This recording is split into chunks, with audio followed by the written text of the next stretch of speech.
மணிக்கடை நூல் அப்படின்னு சொல்கிறது நம்ம மணிக்கட்டு இருக்கு இல்லையா, மணிக்கட்டில் இருந்து நம்ம நூல் சின்னதாக வந்து ஒரு த்ரெட்டை வச்சு அதோட மெஷர்மெண்ட்டை வந்து அளந்து அதுலேருந்து நம்மளுக்கு என்ன டிசீஸ் இருக்குது அப்படிங்கிறத கண்டுபிடிக்கிறதா மணிக்கடை நூல். ஸோ இதை ப்ராப்பராக நம்ம இந்த வீடியோவில் பார்க்கலாம்.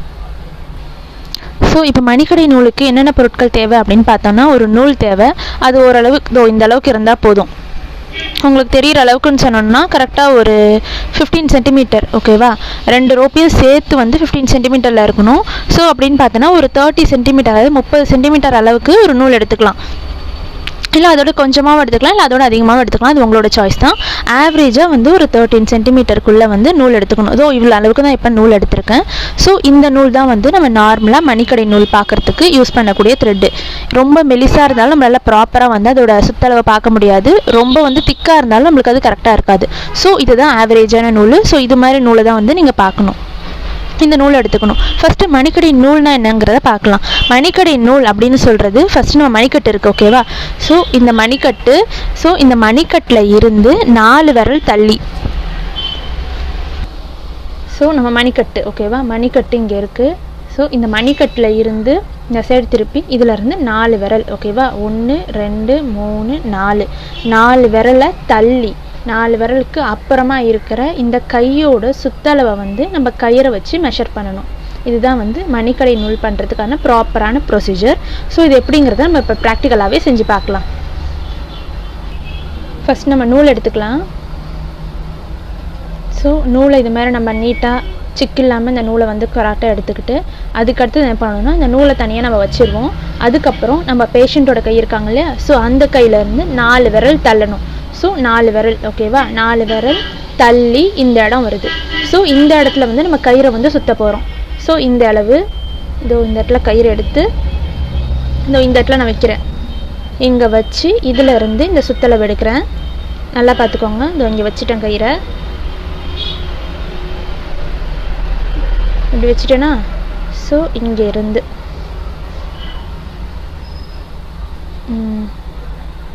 இப்படி இருந்து இது கூட வந்து ஹெல்ப்புக்கு யாராவது இருந்தால் உங்களுக்கு ரொம்பவே யூஸ்ஃபுல்லாக இருக்கும். ஸோ நான் இப்போ என்ன பண்ணுறேன் அப்படின்னா இதோட சுத்தளவை வந்து நம்ம எடுக்கிறேன். கொஞ்சம் ஜாக்கிரதையாகவே எடுக்கணும். இதை பார்த்துக்கோங்க. ஸோ சுத்தளவு அப்படின்னு பார்த்தோன்னா இவ்வளோ தூரம் வருது இதோட சுத்தளவு. உங்களுக்கு தெரியுதா? ஸோ இதோட முடிகிறது தான் வந்து இந்த ஏதாவது என்னோட கையில் இருக்கிற சுத்தளவு. இது எந்த அளவுக்கு எத்தனை விரட்கடை இருக்கோ இவ்வளோ தான் வந்து என்னோட கைக்கு வந்து இந்த அளவுக்கு தான் வந்து சுத்தளவு இருக்குது. இப்போது இது வரைக்கும் இருந்துச்சு, ஓகேவா. ஸோ இது வரைக்கும் வந்து என்னோட கைக்கு வந்து எந்த அளவுக்கு வந்து இதில் 4 எத்தனை விரட்கடை இருக்குது அப்படிங்கிறத நம்மளோட பேஷண்ட்டோட கை வச்சு அது எத்தனை விரட்கடை இருக்கோ அதில் ரிலேட்டடாக இருக்கிற டிசீஸோட சிம்டம்ஸ் இருக்கும் அப்படிங்கிறத நம்ம பார்த்து தெரிஞ்சுக்கிறது தான் இந்த மணிக்கடை நூலோட ப்ராப்பர்ட்டிஸ். ஸோ ஃபஸ்ட்டு என்ன பண்ணணும்னா இப்போ சுத்தளவை பார்த்தாச்சு. இப்போ இந்த சுத்தளவை வச்சு இப்போ எனக்கு எத்தனை விரட்கடை இருக்குது அப்படின்னு பார்த்தோன்னா ஃபஸ்ட்டு இப்படியும் பார்க்கலாம். ஃபஸ்ட் நம்ம இப்படி பார்த்துருவோம். இப்படி எடுத்துகிட்டு இது வரைக்கும் பார்க்குறேன், ஓகேவா. ஃபஸ்ட்டு வந்து கொஞ்சம் நல்லா ரோப்பை வந்து கரெக்டாக வச்சுக்கிறேன். ஒரே கையில் பார்க்குறதால கொஞ்சம் டிஃபிகல்ட்டாக இருக்குது. இதோ இவ்வளோ தூரம் இருக்கா. ஸோ இதோடு மெஷர் பண்ணிவிட்டு நெக்ஸ்ட்டு வந்து இந்த இடத்துலேருந்து இப்படி பார்க்கணும், ஓகேவா. ஸோ இந்த ஓரளவு கரெக்டாக எத்தனை வருதுன்னா அதை பாருங்கள். இது அதுக்கப்புறம் அப்படியே இதை பிடிச்சிட்டு இதிலேருந்து இது, ஓகேவா, 8 விரட்கடை கிட்ட இருக்குது. நார்மலாக வந்து எனக்கு 8 விரட்கடை தான் வரும். இதில் பார்த்தாச்சு. இப்போ நார்மலாக வந்து இந்த மணிக்கடை நூல் பொறுத்த வரைக்கும் எப்படின்னா கரெக்டாக 10 இருக்கலாம், ஓகேவா. 10 இல்லைனா வந்து 3 9 முக்கால் 9:30 9:15 9 இது மாதிரி மெஷர்மெண்ட்டில் தான் வந்து ஒன்றா இருக்கும். ஸோ இப்போ எனக்கு என்ன இருக்குது அப்படின்னு பார்த்தோன்னா 8. ஸோ 8 அப்படின்னா என்ன இருக்கும் அப்படின்னா உடம்பு வந்து வயிறு மந்தம் இருக்கும். அப்புறம் வந்து உணவு வந்து நம்மளுக்கு அன்னம் வந்து ப்ராப்பராக இருக்காது. அதுக்கப்புறம் வந்து சுகமிராமை இது மாதிரி சிம்டம்ஸ்லாம் வந்து 8 இருந்துச்சுன்னா இருக்கும். இப்போ நார்மலாக எதுலேருந்து எது வரைக்கும் பார்க்கலாம் அப்படிங்கிற பார்த்தோன்னா கரெக்டாக நம்மளோட சுத்தளவு இருக்கு இல்லையா, நம்ம கையோட சுத்தளவு 10, ஓகேவா. நார்மலாக 10 விரட்கடையில் இருந்து லாஸ்ட்டாக 6 விரல்கை வரைக்கும் இருக்கணும். ஓகேவா? ஸோ 10லேருந்து 6 வரைக்கும் இருந்துச்சுன்னா அதுக்குன்னு செப்பரேட்டாக ஒவ்வொரு சிம்டம்ஸ் இருக்குது, ஸ்பெசிஃபை பண்ண மாதிரி சிம்டம்ஸ். பட் 10க்கு மேலே ஆச்சுன்னா, அதாவது 10க்கு மேலே 11 அது மாதிரிலாம் ஆச்சு அப்படின்னா அப்போ பாடியோட இந்த டெக்ஸ்சரை யோசிச்சு பாருங்கள். 10 நாளே இப்போ எனக்கு வந்து இந்த கை கொஞ்சம் பார்த்துக்கோங்க, லீனாக இருக்கும் போது 8 விரட்கடை கிட்ட வருது. ஸோ 10 அப்படின்னா இன்னும் கொஞ்சம் அவங்க ஃபேட்டியாக இருப்பாங்க. 11 அப்படின்னா ரொம்பவே ஒபீஸாக இருப்பாங்க. ஸோ ஒபீஸாக இருந்தால் அதுக்கு ரிலேட்டடான லைஃப் ஸ்டைல் டிஸார்டர்ஸ்லாம் நமக்கு வரதுக்கான சான்சஸ் இருக்குது. ஸோ அதனால் என்ன பண்ணுவாங்கன்னா, இந்த மணிக்கடை நூலை வச்சு அவங்க என்ன மாதிரி டிசீஸ்க்கு வந்து அஃபெக்ட் ஆவாங்க, ஃப்யூச்சரில் என்ன டிசீஸ் வரலாம், இப்போ என்ன டிசீஸ் இருக்குது அப்படிங்கிறத நம்மளால் பார்க்குறதுக்கு ரொம்பவே ஹெல்ப்ஃபுல்லாக இருக்கும்.